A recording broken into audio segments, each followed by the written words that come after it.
Hello, Devlin Bishop here with you, and I'm here with you on another edition of Devlin's Pirate Radio Show.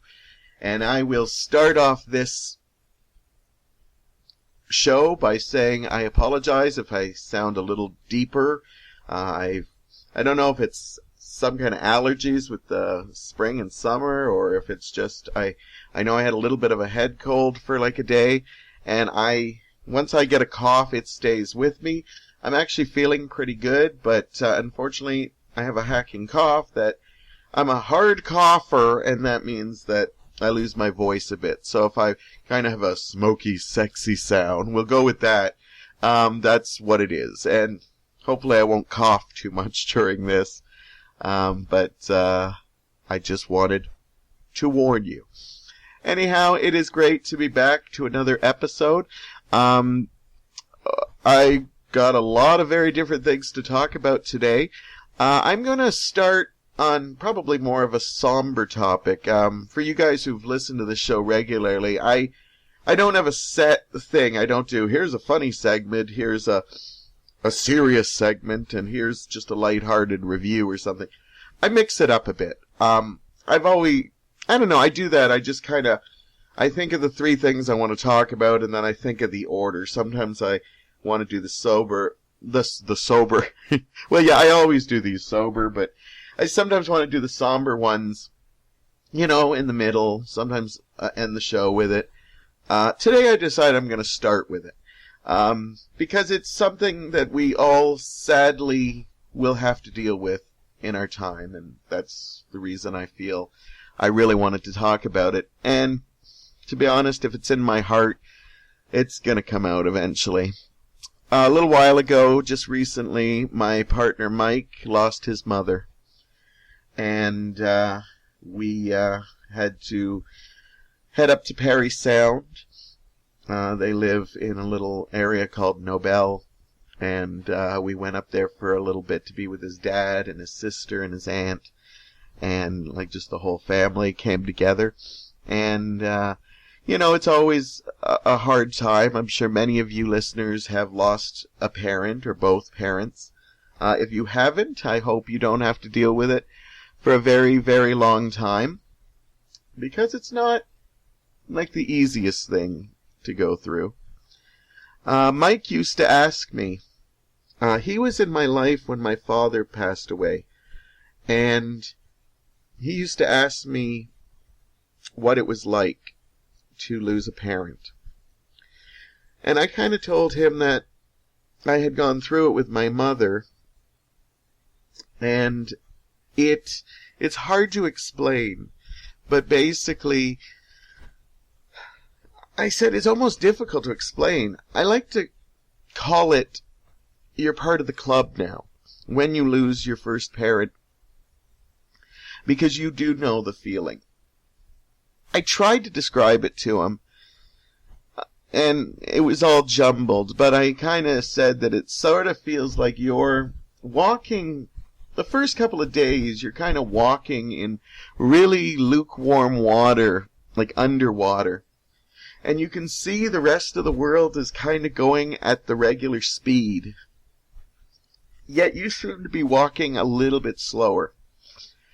You're dealing with all these feelings, and not to mention, are you dealing with all these feelings, but on top of that, you gotta live your life still. You gotta, make sure that your work knows that you won't be in for a couple of days. You gotta arrange the funeral. You've gotta deal with relatives and stuff.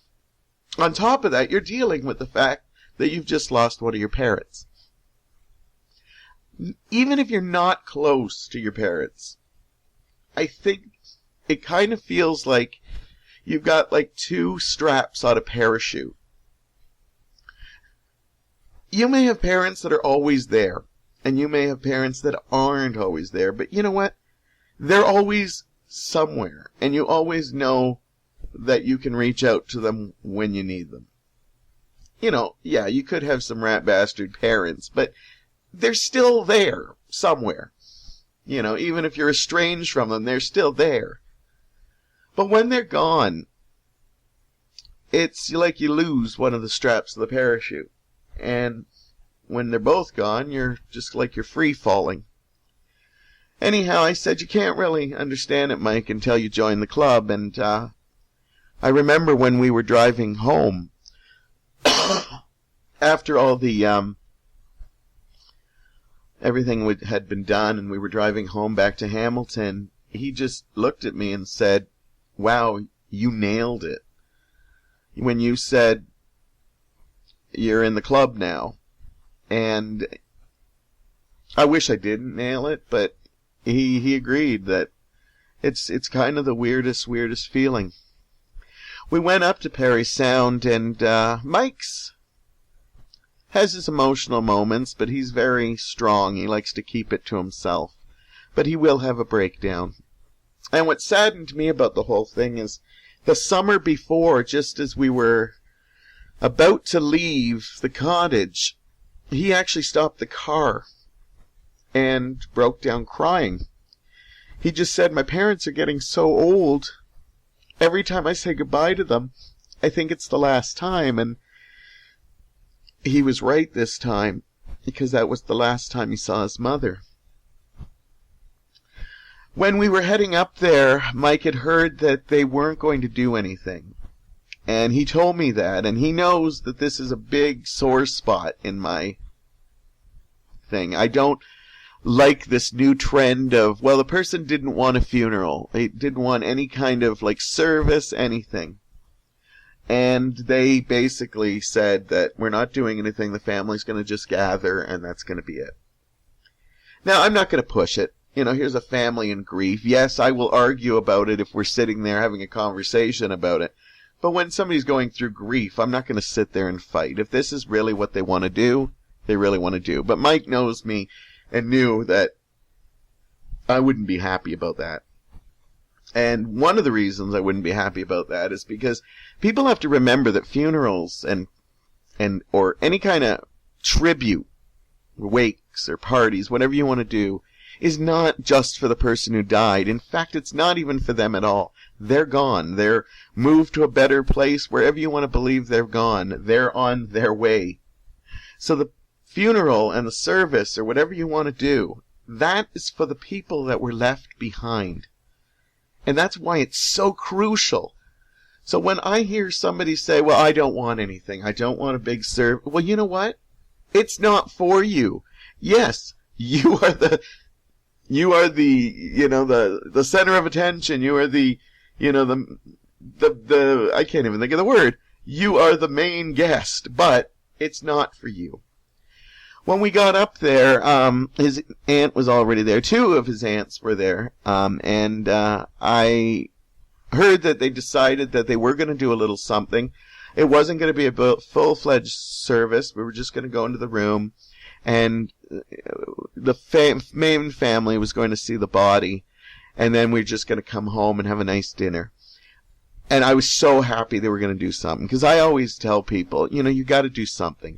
If you don't want to have a funeral, it's understandable, but take a whole bunch of people out to dinner. Talk about them. Just talk about good things, bad things, everything. And I'm so glad that they kind of changed their minds. So they did something small, and then after they came home and, they had nice talks about her, and it was nice. A couple people, made comments about her one brother hadn't seen her in, afraid to say, decades. And he actually made the trip up for the service. And it wasn't, as I said, a service, but he did do the drive. Then we went back to their home, the cottage, and he just absolutely adored the cottage and was talking to, Mike's dad, his brother-in-law.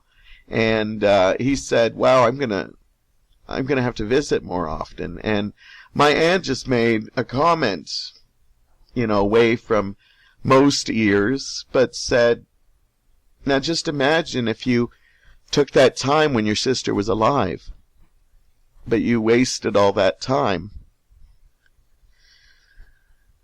And I have to admit, she was right. A lot of times we waste so much time.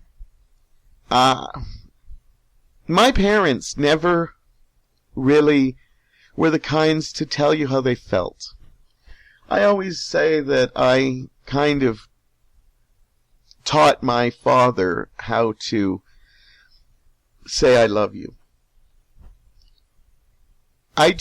When my parents weren't big huggers. I think I've mentioned that in a previous show, and we never hugged as a family. I remember kissing on the lips, a very European thing, but we weren't big huggers, and I started befriending people that were. And I decided to start hugging in my family, and I started hugging my brothers and my mother and that. I really wish my mother hugged me more, because even when I hugged her, you could tell it was very awkward for her, and I respected that. I didn't want to make her feel uncomfortable. But it would have been nice to just feel her arms strong around me. And my father eventually started hugging me and my brothers, and now it's a regular thing with my family. And I do it to most people who, look like they need it, and I find that there's a lot of people that didn't do it when they were growing up either. And so it just feels so good. Maybe that's why I always hug people like it's the last time I'm going to see them. So, yeah, after my mother passed away, I started getting into a habit of telling my father I loved him. We had this tradition that I started that on Remembrance Day, because my father was a World War II veteran, about 10 after 11, because I know he'd be watching the services on TV. I'd call him about 10 after 11, and I'd tell him I loved him and thanked him for all he did. And then when I'd see him in person, I would always, I love you, I love you, I love you. And eventually, he started saying it back. And it's sad to say, but we never did that. To be honest with you, I don't think I heard my mother say I love you that much. She showed me. And that was good for me.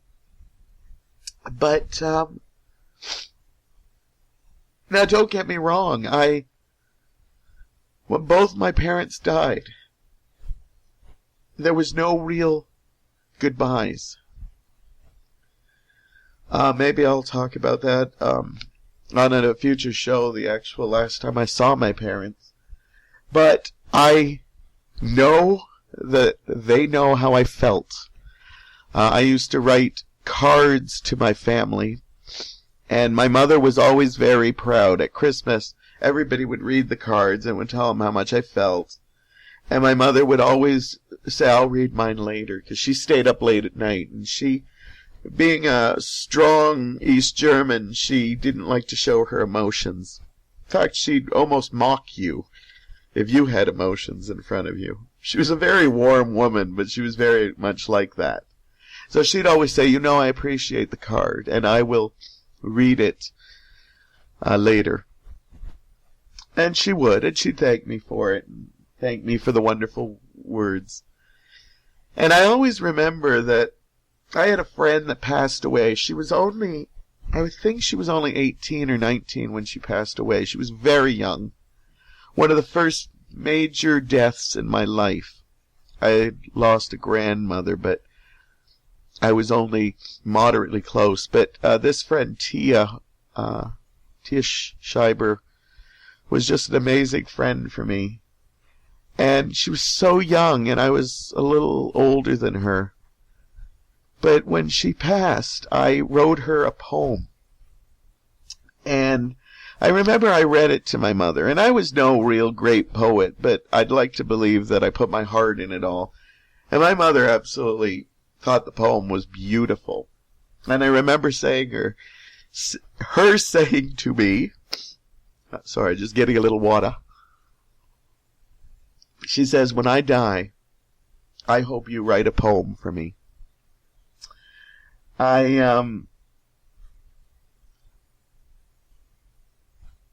I thought to myself, I'm not waiting until she dies. And what happened was I wrote her one, and I wrote it in a nice, like a blank card that was really like kind of a keepsake too. Wrote the poem in there and gave it to her on Mother's Day. So along with her gift, she just opened it up and then closed it really close and said, "Is this my poem?" And I said, "Yes, I'm not waiting till you're dead. I want you to enjoy it. I want you to know that I wrote you a poem." And she loved that poem. She was not the kind of woman to just go and, hey, look at that. And she took that to bingo, shared it with her friends. She was so proud of that poem. Sadly, the poem was, it worked while she was alive and when she passed away. It was called My Mother's Garden. I'm not going to read it for you right now. I know a lot of you are probably thinking, read it. I'm not. Maybe I'll do a special segment sometime soon where I read some of my old poetry. God help me. Because I think some of it was okay, some of it was just out there. But it might be fun, and maybe I'll read it then. But right now I want to stay on the point. So, when I buried my mother, I'm always the baby in the family. I've got 2 older brothers. It doesn't matter how old I'll be. That's just my thing. That's who I am. I will be the baby. So they took care of everything, Oh, he's the sensitive one. Let him have his tears and stuff, and we'll take care of all that. But honestly, in both cases with my parents, when it came down to the eulogy, everybody looked at me. They said, "Look, you're the word person. Could you write the eulogies?" So here I'm thinking, really? I'm going to write the eulogies for both my parents? And I'm glad I did. I am so glad I did. They said, "Look, you can write the words, and if you have a hard time with it, hand it to one of us. Hand it to one of us, and we'll do it." But after I wrote the eulogy, I knew I had to get through it. When I did my mother's, I was sitting there, okay, I'm going to break down. I am going to break down, but I am going to get through this. And then one of her close friends, Vicky, came up to me and said, "I would like to read your poem just before the eulogy." So now I'm like, oh my God, I have to hold it together through the eulogy, and now I'm going to have to hear this poem. They had framed the poem and put it by a picture of her next to her casket. And I, of course, said yes. I'd be a real dick if I said, "No, I don't want you to read that because I'm going to burst out crying and I won't be ready." She read the poem. I was fine, and I just kind of tried not to really listen, is the nice way to put it. But I got through the eulogy. I did my dad's eulogy too. They were very hard to get through, but I just did it, and then I broke down afterwards. I made sure I stayed strong. I might have had as you could hear, I could get a little vibration in my voice when I'm getting all thing, but I wanted to talk about losing a parent because Mike is now a part of the club, and many of you, I know you are, because it was wonderful when we had so many emails and telephone calls and sharing their experiences and saying I'm sorry and stuff, and it was lovely. And it's sad that Mike had to become part of the club, but it's inevitable. It happens to all of us. If you aren't part of the club yet, I hope you don't have to deal with it for a very, very long time, because it is tough. And it's not something that just goes away easy. You learn to live with it. But I told Mike, and I've told other people when they've gone through it for the first time, in about a year's time, maybe less, when you think about your mother, you're going to look back at memories. And you're not going to think about her the last time you saw her when she was old or sickly. As you get further away from the death, you start seeing her at that young, the age that you remember your mother most as, that image. And I find somebody told me this, and it works for me too.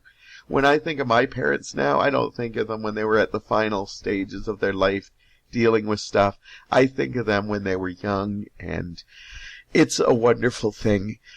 And I also tell Mike and anybody who has any kind of loss, if you have a sad moment, don't kick yourself for it. If you have a sad memory or a little bit of a moment, don't. But always finish with a happy moment. You're crying a little bit, think of something that made you laugh, and it'll help. All right, we've dealt with enough somber stuff. I'm really glad I knew I wanted to tackle this topic. I'll probably deal with it in bits and pieces again in future shows. But we're going to lighten the mood up, and we are going to talk superheroes when we get back. Welcome back, and you are listening to Devlin's Pirate Radio Show. And I'm going to change the pace here a little bit, because I don't want to just always be somber. I like to change it up a bit. And I want to talk about superhero movies. Comic book superhero movies. They have become such a regular part. You know, there was a time back when I was growing up, you didn't get superhero movies maybe once every decade. You know, you might get a Superman the movie, and then Batman was like about 10 years later and stuff. And now, you know, we get like superhero movies, you know, every couple of months. And with what they plan with the Marvel Universe and the DC Universe, it looks like we could be getting superhero movies a couple a month. We are going to be just littered with superhero movies, and they make money, and that is why. The big superhero movie, there's a couple coming out, but Avengers has already hit theaters, Avengers 2. It's an amazing movie. I absolutely adored it. I'm looking forward to a lot of movies this summer, but that certainly was a great way to kick off the summer. It got some great character development. The action sequence are absolutely phenomenal. And it's just a great movie. If you haven't seen it, check it out. So what I decided to do a couple of weeks ago with the Avengers coming out, I thought there's been so many superhero movies. I was going to basically put every superhero movie based on a comic book into a pile, and I was going to come up with my list of my favorite comic book movies.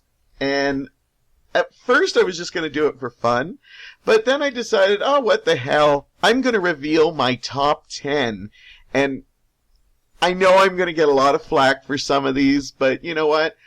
I rate these on different things, and I was a little surprised myself, but you know what? At the end of the day, I can look at this list and say, these are my 10 favorite films. I actually did a top 30, but I'm going to concentrate on the 10 biggest. Now, I did not include Avengers 2 in this, although I think it would definitely break into the top 10. Where? I'm not sure. I'd like to see it a few more times, just to make sure I still have that feeling, because sometimes you have to see a movie twice or 3 times, or even more, to get that. And so, for better or worse, here are my top 10 favorite comic book superheroes. And this could change in the months ahead, because there's going to be so many Ant-Man and Fantastic Four and Justice League and Batman vs. Superman. So this could change, but as of right now, not counting the Avengers 2, these are my 10 favorite. Please, if you want to comment, that is fine, but you won't change my mind on these. Coming in at number 10, the original Spider-Man. Of course, Tobey Maguire, Kirsten Dunst, Willem Dafoe, James Franco. This was the first Spider-Man movie to hit the big screen. It took forever for Spider-Man to get to the big screen. And this is the origin story, and they did an incredible job with it. They have rebooted this, and pretty soon we'll be rebooting it again, which is crazy because this movie isn't that old. But I think the first origin story of Spider-Man was great. I just think they did a great job. The casting was good. I wasn't the biggest fan of Tobey Maguire when they first announced it, but he won me over immediately. He just fit the role really well. And, you know, they did the Amazing Spider-Mans, which I like bits and pieces of, but you won't see either of those in my top 10. And, as I said, they got bits and pieces right. But this franchise had a really solid, couple movies. I wasn't too big on the third one. But, there you go, number 10, Spider-Man, the first one. Coming in at number 9, X-Men 2. I believe it was called United. It was the second in the X-Men series. This was the movie that kind of got Spider-Man made, and probably eventually led to like a whole bunch of X-Men movies and stuff. There are some excellent ones, but I still think this one is absolutely fantastic. It basically, I know it's considered one of the best ones of the series, although some people thought it was a little preachy. Bryan Singer being a gay male, it made it seem like the mutants were kind of like, the mutant thing was being like a similarity to being gay, and that these, you know, youngsters were coming out to it and having to deal with the backlash from it. But you know what? This did such a great job of setting up, you know, future movies, and it was really, it had a cliffhanger. It was just wonderful cast. Hugh Jackman, Halle Berry, Patrick Stewart, so many great names in this. Just a fantastic movie. It's number 9 on my list. Coming in at number 8. Now I'm going to get flack because this is so low, but it's also in my top 10. So let's deal with that. The Dark Knight. Christian Bale, Heath Ledger, of course, as the Joker. Dark Knight, to me, is just not just a great superhero movie. It is a great movie. The problem with this movie, for me, is not the movie itself. It's a fantastic movie. The reason I don't love it as much as other people do is, one, I don't consider it a superhero movie. I think it's almost like a gangster film or a noir film. And I think it's great that they actually did that. I just think it was amazing that they took a genre that's been done to death and put a new spin on it. You know, everybody was like, oh, Heath Ledger, is he going to pull off the Joker? And he did an amazing job, an Academy Award winning performance. It's almost sad to see if he had lived, if he would have been in the third one. I also think The Dark Knight started ruining movies because everybody started wanting to make gritty, dark movies. I am a huge DC fan. I grew up with Superman, Batman, Wonder Woman, all that stuff. I am so nervous about the upcoming movies coming out because they're just so dark and gritty, and I love what Marvel has done with their extended universe, where they have made it, you know, serious, but you can have some fun too. I like fun in my comic book movies, and The Dark Knight is a great film overall. I just don't necessarily see it as a superhero movie. Is that why it ranked lower? No, it's just I had 7 higher. This is just my own opinion. You have your own opinion. Do your own top 10. That would be fun. Anyhow, we're continuing my top 10 movies based on comic book superheroes. Coming in at number 7, Kick-Ass. I didn't know Kick-Ass was, when I went into the theater, that this was based on a graphic novel. I absolutely adore the first Kick-Ass. It's dark, like Dark Knight, but it does have some light moments. A lot of people don't like this movie because of its violence, but I think the movie is spectacular. I think Aaron Johnson as Kick-Ass and Christopher Mintz-Plasse as the villain, just so incredible. And Nicolas Cage is so hit and miss now with his performance this is one of the best performances he ever gives. And of course, a shout out to Chloe Grace Moretz for her, I'm forgetting her name. The character she plays, the little 11-year-old that basically kills people. This isn't a movie for everyone, but it was a movie for me. I absolutely adored it. What I loved about it is that Kick-Ass didn't really have a lot of superpowers. He just went out with a heart of a hero and wanted to solve people's crimes and stuff. And I just think that was amazing. So number 7, Kick-Ass. Number 6, the original big screen Batman, 1989. Tim Burton directing Michael Keaton and Jack Nicholson in Batman. I fell in love with this movie when it came out. It was just so wonderful. It's wickedly dark. I remember when Batman Begins comes out, a lot of people said, oh, it's edgy, it's dark.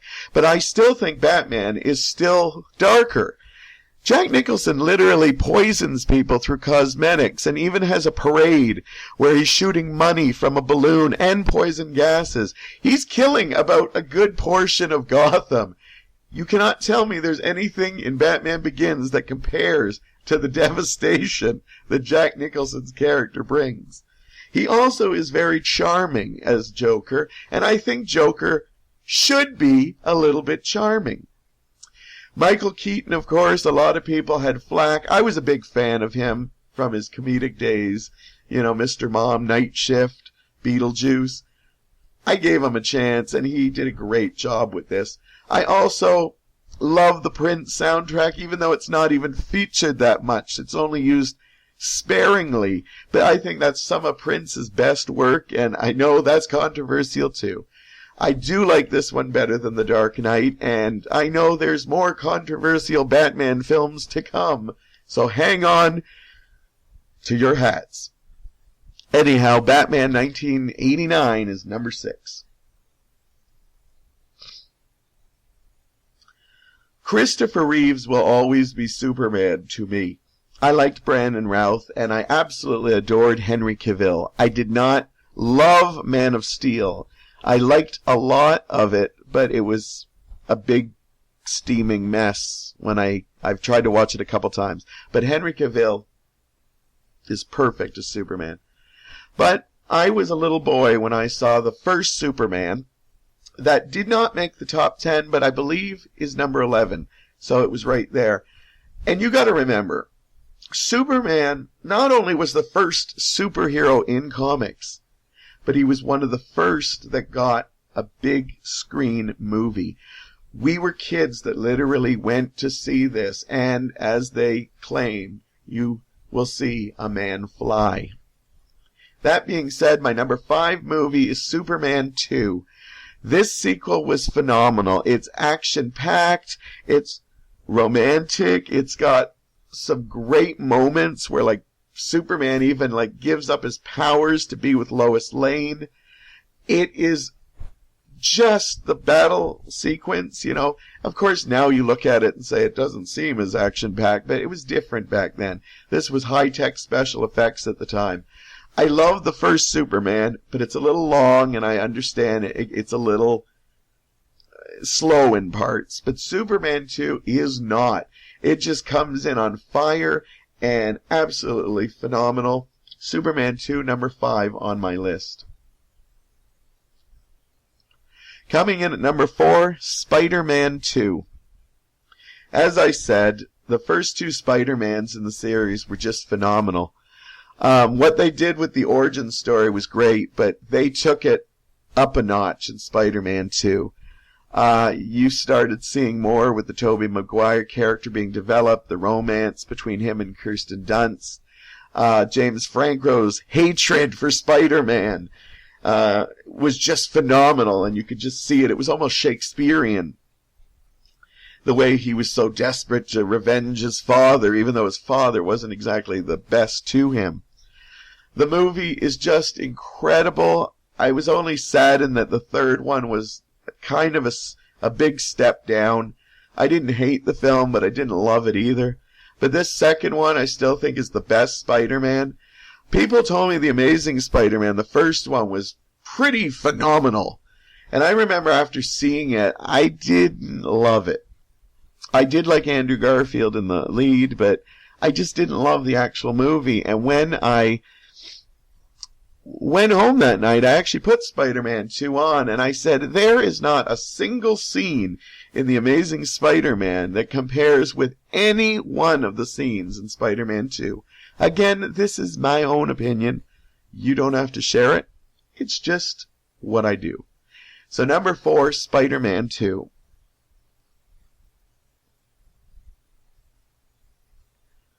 Okay, this is the one I get lots of flack for, and I will fight my opinion on this to the bitter end.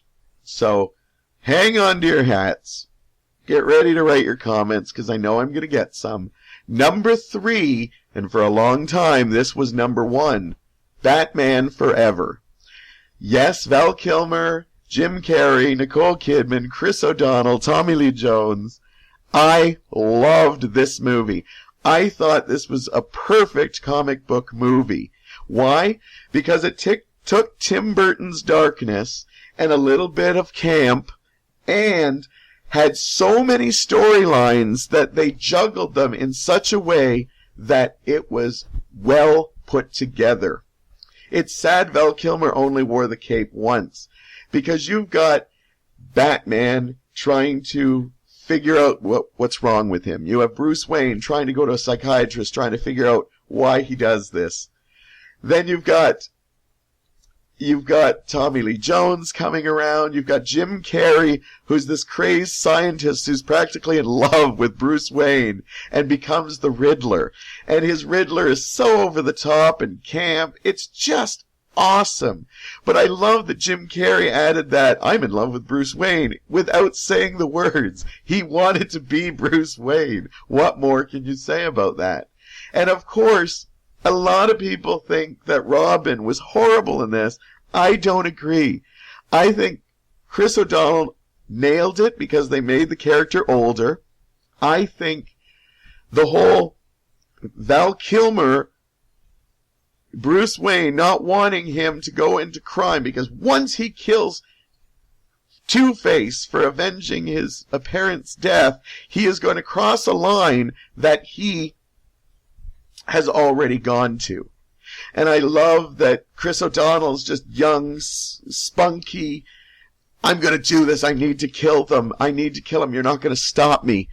And I love that battle. I think that's the reason I did not like Batman and Robin, because when Batgirl shows up, they were just like, oh, okay, you can join the team. I love the constant struggle that Bruce Wayne and Dick Grayson have about, you're not going to fight crime. Yes, I am. I think it's great. I think one of the greatest scenes in this movie is the death of Dick Grayson's family.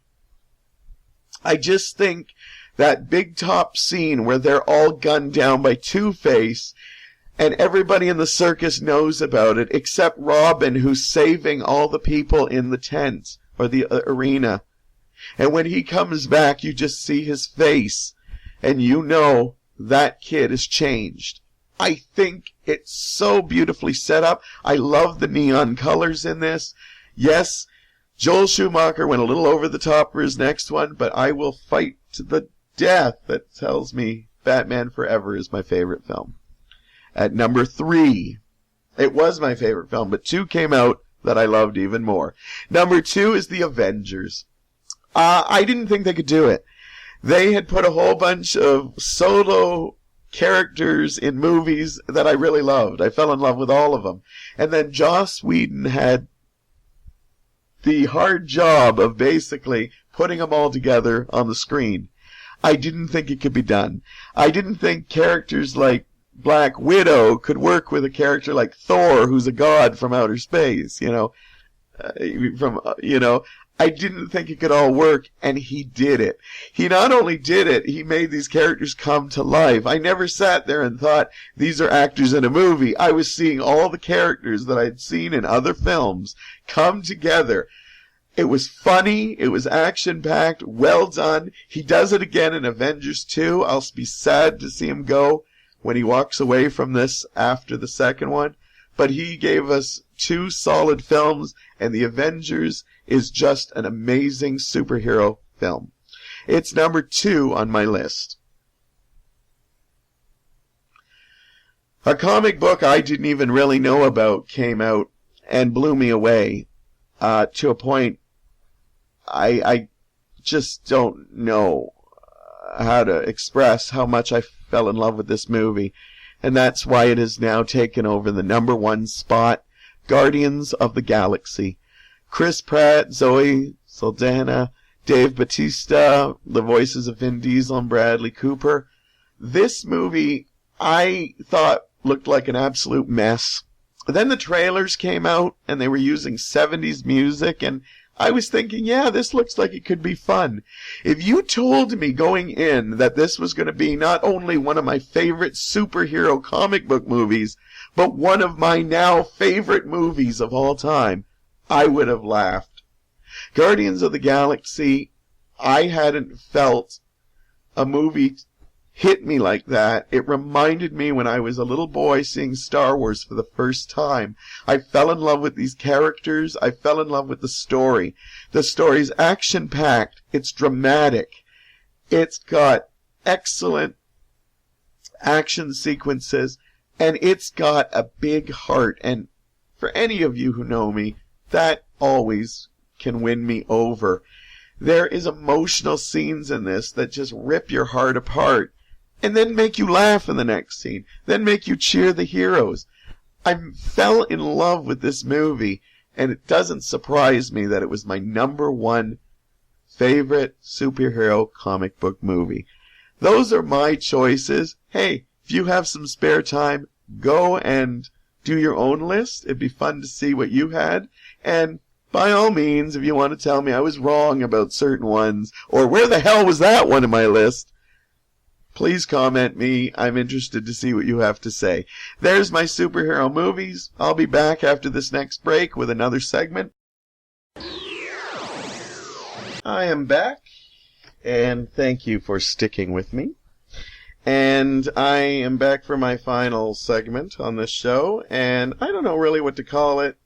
I just thought I'd kind of let you know what I've been doing since I have officially left Target. It's been a couple of weeks now, and I am unemployed.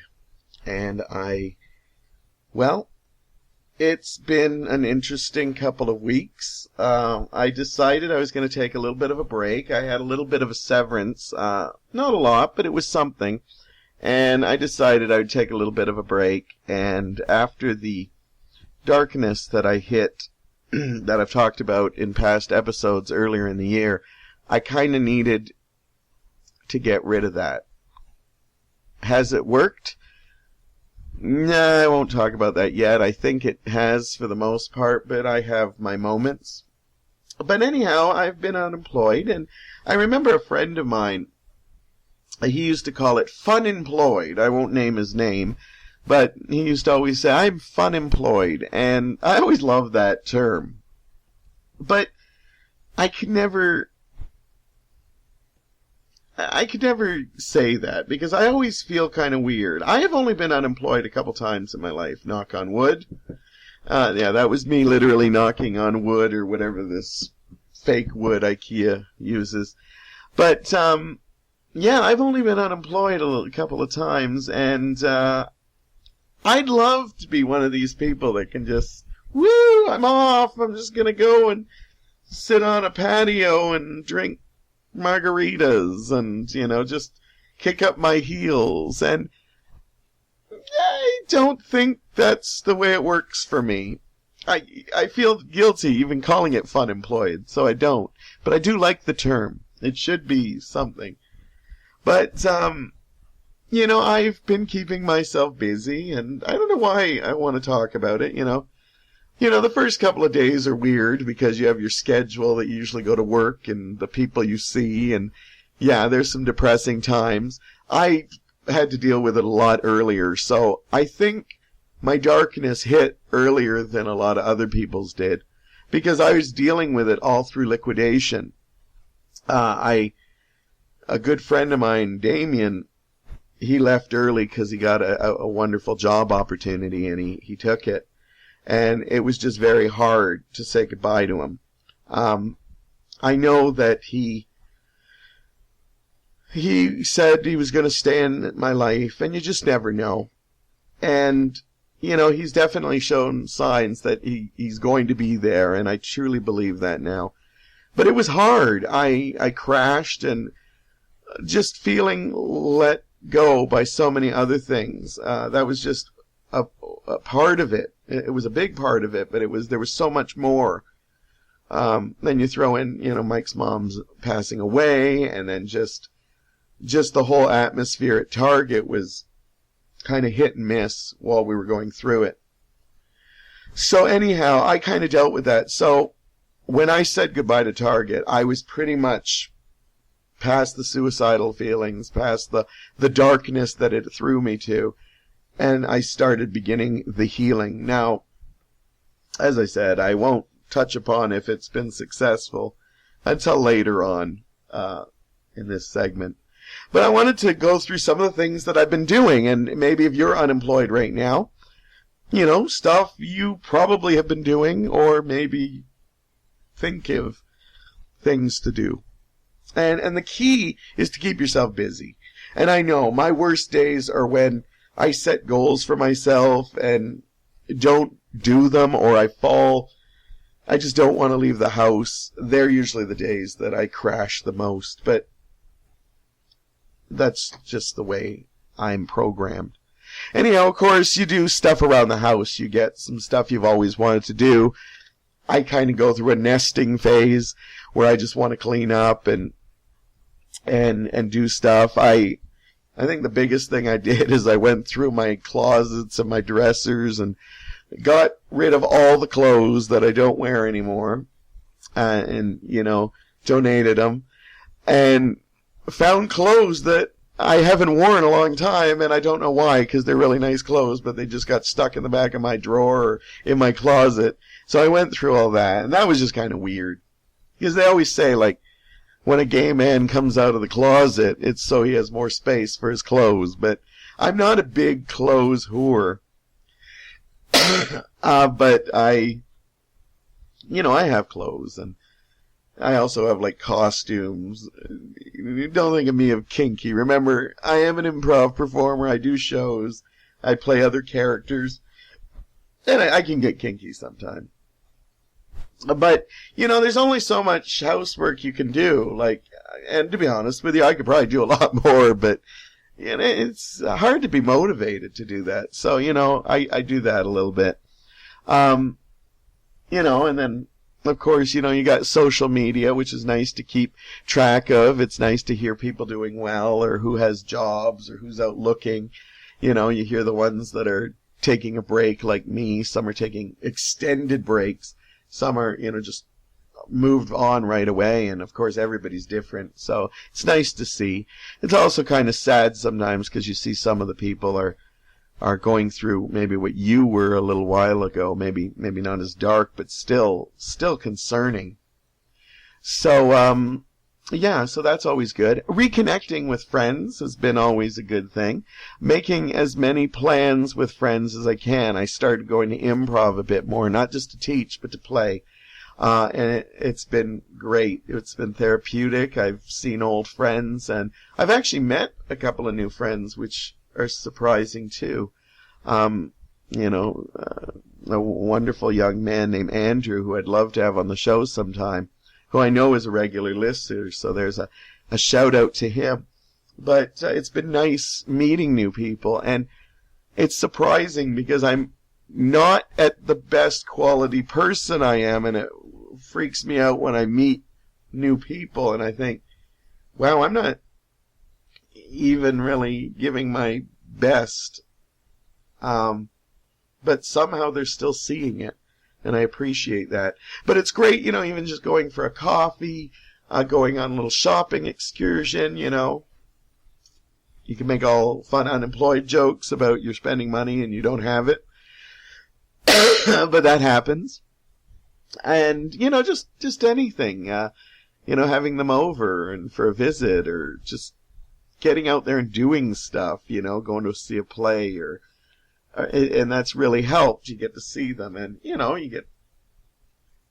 I've been reconnecting with old friends too, not just like people I used to work with. I've, friends I haven't seen in ages, I've dropped in on them and just to say hi. It's been a long time. I miss you, because I don't think we say that enough in the world. Creativity is a big thing, and I know I should be more creative. I canceled a monologue show. I usually do a yearly monologue show. This would have been my 5th one. But the dark place I went and the themes that were in the show were not going to let me do it. And that's when I got into podcasting and have been doing it religiously for the last several weeks. It's a different outlet for podcasting, and it's probably not, it's creative, but at the same time, it's not really something that you're doing it. Like, I'm not playing music for people.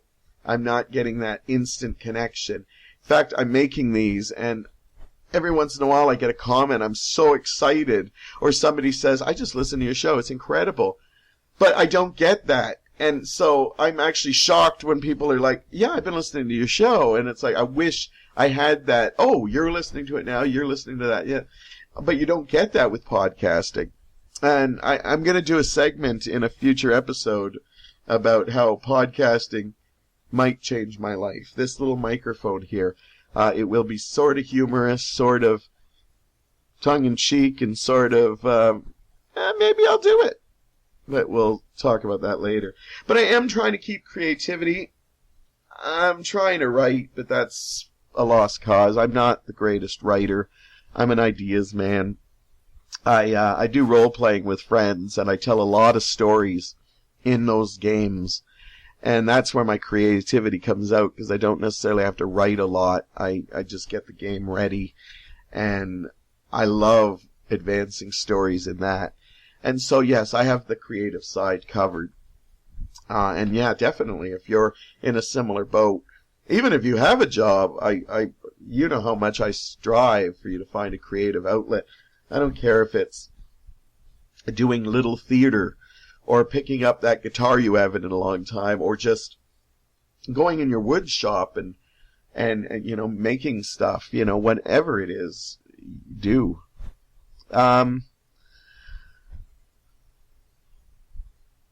I set up my EI now. I'm not a big fan of when I have to do it. I really hope I'm not on it that long. Again, knock on wood, I wasn't on it long last time from the last job I had to Target. But I just really, I find it's very cold. You do it a lot online now, and I know a lot of people like that. You can be in your underwear and you can just do all your EI stuff. But I don't know. I think at a time like this, I still like to be with people who are understanding of it, and you don't really get that when you just get cold questions. Did you work? Did you work? I haven't started filling it out because my record of employment hasn't got there yet, but it's all set up now. I'm ready to go. I've started glancing at job opportunities, but I have kind of a set time. I'm going to take a little bit more time off. Unless I see something absolutely amazing, I'm going to go.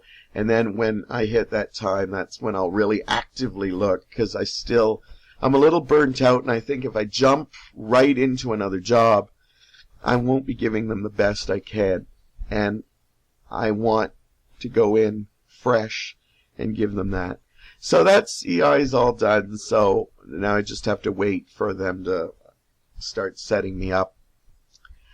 I've been doing a lot of walking and trying to do some exercise. I've been getting back into doing my weights, and trying to do the bicycle as much as possible, my exercise bike, just working my muscles. I think I mentioned that I, put on dance music and jump around the room.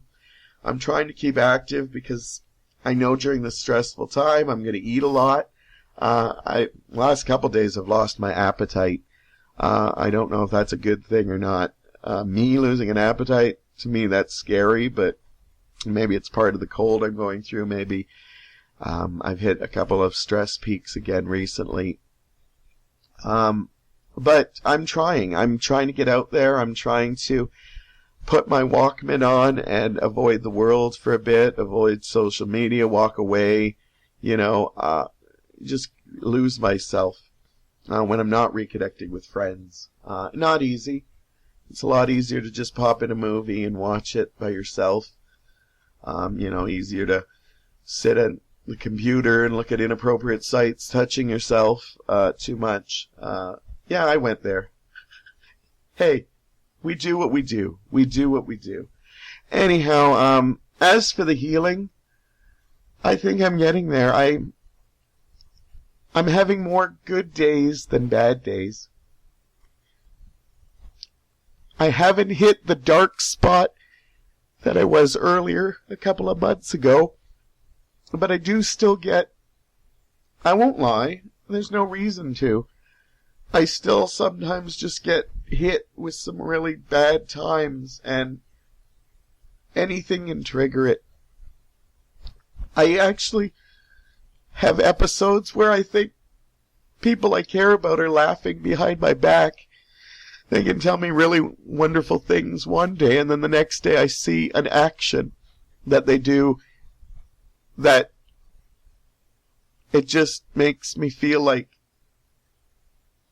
what, is that person laughing at me?